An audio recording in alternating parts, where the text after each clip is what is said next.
गए वक्ताओं में दिनेश जी का भी धन्यवाद करूंगा कि आज उन्होंने वो बातें कही जो हकीकत में मन की बात होती है, कोई पढ़ी लिखी बात नहीं होती, जो दिल में आया वो बात कही। बजट को अगर संक्षेप में पढ़ा जाए तो इसमें कई सारी बातें हैं, युवाओं के लिए भी है और हमारे एग्रीकल्चर सेक्टर के लिए भी है, क्योंकि धरातल का आदमी हमारा लगभग युवा गांव से जुड़ा हुआ है, गांव से।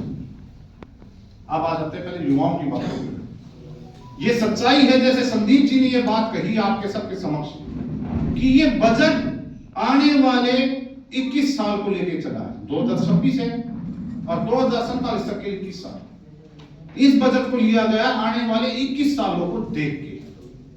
अब इसको विस्तार में अगर हम आ जाए, संदीप जी ने जैसे आपके समक्ष रखा कि 2014 की यूपीए के टाइम पे 14 लाख करोड़ रुपए का था, आज लगभग 4 गुना हमने बजट पेश किया हिंदुस्तान का 53 लाख करोड़ रुपए। इसका मतलब काबिलियत हमें थी, इसलिए बजट बड़ा है, लोगों की मेहनत भी ज्यादा थी, युवाओं का बढ़ चढ़ करके भी हिस्सेदारी थी। इसको अलग अलग सेक्टरों में आ जाता है। जैसे हम पिछली बार जब हमने बजट सुना तो कई सारे लोगों की चिंताएं थी कि जी एग्रीकल्चर सेक्टर में 1,62,000 करोड़ रुपए दे दिया गया, लेकिन पर्यावरण में 6 लाख करोड़ के पास दे दिया गया, 594 अगर मतलब, ऐसा क्यों हुआ? लेकिन उसमें दिक्कत कहां है, हम उसको समझ नहीं पाए। जो 1,63,000 करोड़ रुपए जो दिया है, इसमें काफी सारी चीजें जुड़ती हैं अगर हम संक्षेप में पढ़ेंगे। इसके अलावा जैसे खादान में हम आ जाते हैं, हम खाद देते हैं, बीज देते हैं, सब्सिडी देते हैं, वो अलग से जो पर्यावरण जिसको हम गिनते हैं उसमें से बजट का पैसा जाता है। ये मैं इसलिए बताने लग रहा हूं क्योंकि धरातल पे बैठा हुए लोग आपको ये कहेंगे, विपक्षी दल ये कहेगा कि ना भाई बजट तो इतना दिया किसानों के लिए, बात आप एग्रीकल्चर सेक्टर को बढ़ाने की करते हो, लेकिन उसको संक्षेप में अगर आप पढ़ेंगे, ये मिनिमम अमाउंट 8.63 दी गई है। इसके साथ जो और चीजों का खादान में चीजें जाती है, हम खाद्य पदार्थ भी डालते हैं, हम बीज भी डालते हैं, सब्सिडी भी, उसका पर्यावरण वाले में से जाता है। टोटल इंफ्रास्ट्रक्चर की आप कैलकुलेशन करो तो 6 लाख करोड़ रुपए नहीं है, 12 लाख करोड़ रुपए है, जिसमें काफी सारी चीजें हमने इंफ्रास्ट्रक्चर पे ली है। चाहे उसके अंदर हम जिन्हें रोडवेज की, रोड की बात करें, हाईवेज की बात करें, चाहे उसके अंदर हम बात कर ले आपके हॉस्पिटल्स के लिए। ये सच्चाई है, आज हिंदुस्तान सबसे ज्यादा बीमारियों में, कई चीजों में हम उस चीज को महसूस कर रहे हैं। ये गलत नहीं है। अगर मैंने ये बात रखी थी कि शुगर हमारे में लगभग चौथे घर में पा जाती है, कैंसर के पेशेंट्स भी हम देखते हैं, और आम आदमी कैंसर का खर्चा नहीं उठा सकता। कैंसर एक ऐसी बीमारी है जो आदमी से ज्यादा घर वालों को निचोड़ देती है। अपना आदमी जाता हो नहीं देखा जाता, कोशिश रहती है कि उसको किसी तरह बचाता है, और वो आदमी इसलिए मेडिकल खर्चा नहीं उठाते। बड़े हॉस्पिटलों में चले जाओ, बिल आता लाखों में, और लाखों का गुजारा हमारे पास हो नहीं पाता। इसलिए सरकार ने बढ़ चढ़ करके उन बीमारियों का, जिसको हम रोजाना दिनचर्या के अंदर देखते हैं, जुझारू होते हैं, शुगर, कैंसर, उसकी कम करी गई। उसी प्रकार एससीएमई निकाला गया, स्मॉल मीडियम एंटरप्रेन्योर, इसका 10,000 करोड़ का। अगर मैं गलत नहीं, बजट के दौरान ही मैं सराहना करना चाहूंगा संदीप जी का, उस दिन उन्होंने ये बात कही थी कि ये 10,000 करोड़ नहीं है, 20,000 करोड़ है, क्योंकि राज्य सरकार भी इसमें हिस्सा डालती है। और ये क्यों दिया है? हर किसी बच्चा पढ़ लिख के आईएएस नहीं बन सकता, हर बच्चा सरकारी नौकरी नहीं पा सकता, क्योंकि लिमिटेड होती है। लेकिन मन में एक होती है कि भाई मेरे पास नॉलेज है लेकिन मैं मेरा काम नहीं कर पा रहा। एसएमई के माध्यम से हम उसको बढ़ावा देते हैं कि बैंक आपको, सरकार आपको सब्सिडी के माध्यम से फाइनेंस करके आपको बढ़ने का अवसर देगा। अब ऐसा तो है नहीं कोई आदमी सोचे मैं लोन उठा लूं, मैं ये सारी चीज करूं तो मैं तो कामयाब हो जाऊं। जिस बच्चे में नॉलेज होगी, इसी में एक हिस्सा जुड़ता है स्किल डेवलपमेंट। वो क्यों जुड़ा? पहले 2014 के बाद जब हमारी एनडीए सरकार प्रथम बार आई थी, जब स्किल डेवलपमेंट मिनिस्ट्री लाई गई थी, वो इसलिए लाई गई थी कि बच्चे, आने वाला भविष्य, आज डिजिटल का जमाना है, उनको नॉलेज आती है। ग्रामीण क्षेत्र में हम देखें तो हमारे बुजुर्गों के पास मोबाइल चलाने नहीं आते। वो आजकल के बच्चों को कहते बेटा ये व्हाट्सएप करना भी हमें चलाना नहीं आता। लेकिन डिजिटल बच्चा क्या है, आजकल व्हाट्सएप भी चलाता है, फेसबुक भी चलाता है, गूगल प्ले भी चलाता है, सब कुछ चलाता है। गूगल पे से ज्यादातर हम बिजनेस करते हैं, लेकिन उसको डेवलपमेंट आ गई है, स्किल डेवलपमेंट ने उस चीज को बढ़ावा दिया। अब बच्चा सोचता है जो मेरा ज्ञान है इसका मैं सदुपयोग कहां कर पाऊं। हर कोई सोचता है कि आज जैसे उदाहरण देता हूं, बच्चे टेक्निकली बहुत अच्छे प्रयास करें कि मैंने आज के समय ड्रोन बनाते हैं, शादियों में देखते हैं, और ड्रोन केवल शादी शादी में यूज नहीं होता, डिफेंस के अंदर सबसे ज्यादा अगर कामयाब आता है ड्रोन आता है। क्यों?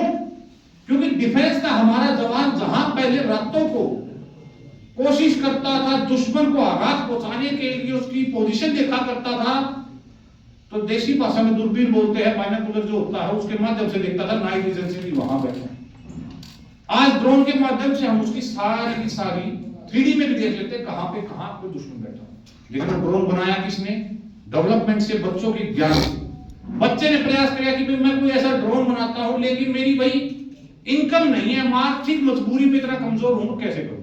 सरकार ने उसको बढ़ावा दिया है डिफेंस के माध्यम से, स्किल डेवलपमेंट के माध्यम से किया। आपकी जो बच्चे ज्यादातर मोबाइल चलाते हैं, आप जो कर पीछे बैठे मनीष और के पास ये 2-3 बच्चे अपने मोबाइल पे लगे हुए हैं, पीछे बैठे बैठे, इनमें मेरी कोई कमी नहीं, ये इनके लिए है, मेरे लिए नहीं आएगा। क्यों? इन्होंने जितना समय ये मोबाइलों पे दे रहे हैं, रील्स में, फेसबुकों पे, चीजों पे, उसका 2% भी अगर दिमाग पे प्रॉपर ध्यान देके ये देखें कि अमेरिका जैसा देश जो ये सोचता है हम सबसे बुलंद देश है, आज स्किल डेवलपमेंट हो आपका आधुनिक चीजों के अंदर, चाहे हम उस चीज को लाएं टेक्नोलॉजी के अंदर, टेक्नोलॉजी के माध्यम से लाएं, चाहे रील्स के माध्यम, जैसे भी दिनेश जी बता रहे थे, आप उन चीजों का ज्ञान लो जो चीजें हमारी चीजों को बढ़ावा देती है। कई सारी बातें ऐसी आती है, आप सबके मन में भी विचार आते होंगे कि भाई समय आधुनिक चीजों का आ चुका है, हमने आगे बढ़ना है, डिग्री हमारे पास है, परंतु हम कहीं कहीं रह जाते हैं, हम उस चीज में सुधार कैसे कर पाए? सबसे बड़ा फायदा होता है जब तक आप अपनी नॉलेज, अपना ज्ञान, अपनी सोच को साझा नहीं करोगे। के अंदर मोबाइल है, ये चीजें आई हैं, और ये चीजें आई कैसे हैं? उस समय के जवान लोगों ने निकाली, पढ़े लिखों ने निकाली। जो आप लोग आज आपकी सोच तय करेगी कि 2047 को कैसे बना के दिखाएं। इस बजट के अंदर सरकार ने हर चीज के अंदर अपना हिस्सा बांटा है। एग्रीकल्चर में अलग बांटा है, एसएमई में अलग बांटा है, स्किल डेवलपमेंट में अलग बांटा है, डेवलपमेंट में अलग बांटा है। जैसे हॉस्पिटल्स की बात करें, हमने एम्स जैसे हॉस्पिटल दिए, मेडिसिन में अलग दे दिए, प्रयास किया कि डिफेंस को भी हम मजबूत करें, जो 4.5 लाख करोड़ से हम उसको भी लगभग 6 लाख करोड़ के पास ले आए। क्यों? हरियाणा प्रदेश इकलौता एक ऐसा प्रदेश है जो एग्रीकल्चर के साथ जुड़ते हुए फौज में भी सबसे ज्यादा भागीदारी रखता है। और ये बच्चे वो पाते हैं जो खुद के दम से आगे निकल जाते हैं, और हर बच्चा ये सोचेगा कि मेरा देश आगे तरक्की कर पाए। अब तरक्की जब मुमकिन हो सकती है जब आपकी सोच भविष्य की सोच के साथ मिलकर चले। अभी हम मानते हैं बाल अवस्था में है, 22 साल, 19 साल, 21 साल, 23 साल, जीवन का एक पहलू होता है। 25-26 साल तक जिसने जो कार्य करना हो कर लिया, उसके बाद वो नहीं बन सकता। कोई ये सोचे नहीं मैं 26 साल का हो गया, मैं यूपीएससी की तैयारी करूंगा, मैं फौज की तैयारी करूंगा, वो नहीं करता। दिमाग की एक क्षमता होती है, 12-15 लाख शब्द से ज्यादा शब्द नहीं कर सकता, और उसकी भी मेहनत के लिए काम होता है, क्योंकि इससे ज्यादा मैं मेहनत नहीं लगा सकता। इस समय हम उस डेवलपमेंट को जोड़ सकते हैं सरकार की दी हुई चीजों के साथ। इस बजट को जब हम संक्षेप में पढ़े, शिक्षा के अंदर जैसे अगर गलत नहीं तो रील्स चलाते हैं, जैसे बालकी पे देखते होंगे मोबाइल पर, इन्होंने भी देखा होगा, विपक्षी दल का एक नेता ने वीडियो चलवाई जब हमारे आदरणीय वित्त मंत्री सीतारमन जी से पूछा गया कि मिडिल क्लास के लिए आपने इस बजट में क्या दिया है। देखा तो सब लोग सब चलाते हैं, और उन्होंने उसके अंदर क्या दिखाया कि सीतारमन जी ने बोलने से पहले क्या बोले, की आवाज निकाली। ये उनकी मानसिकता दिखाती है। क्या दिखाई कि भी वित्त मंत्री ने बोला, जबकि वित्त मंत्री जी का उद्देश्य ये था कि आप लोग बजट को समझ ही नहीं पाए। सवाल उठाने से पहले आप समझो कि आप सवाल उठा क्या रहे। जितना भी बजट आया ये मिडिल क्लास के लेके आया। उदाहरण लगा लो, अगर आप डेवलपमेंट में एसएमई को बढ़ा के ला रहे हो, कोई बिजनेसमैन का लड़का तो एसएमई का लोन नहीं उठाएगा, तो अरबपति का मिडिल क्लास का बच्चा इस लोन को उठाएगा। स्किल डेवलपमेंट को अगर बढ़ाने की चीज दी, कभी सुना है बड़े बड़े उद्योगपतियों के बच्चों ने, खरपतियों के बच्चों ने उस लोन को उठाया हो? कभी भी नहीं। स्किल डेवलपमेंट तो आम मध्यम वर्ग का बच्चा लाएगा। एजुकेशन सेक्टर को क्यों बढ़ाया गया? अगर मेरे पास पैसा है, मैं टॉप के स्कूल में जाऊंगा, वहां से शिक्षा ग्रहण करूंगा, हो सकता है विदेश में चला जाऊं। मिडिल क्लास का बच्चा तो यही सोचेगा कि मैं अच्छी जगह से शिक्षा ग्रहण करूं। अब शिक्षाओं में कैसे बांटा गया, हर स्कूल कॉलेज में राज्यों के अंदर पैसा बांटा है कि आपने शिक्षा को सबसे बड़ी ताकत प्राथमिकता देनी है। कैसे देनी है, बच्चों की नॉलेज के हिसाब से, बच्चे की रुचि किस चीज में। ये जमाना वो जमाना नहीं रहा जहां पे हम बैठ के टेबल याद कराया करते, 2 1 2 2 2 4।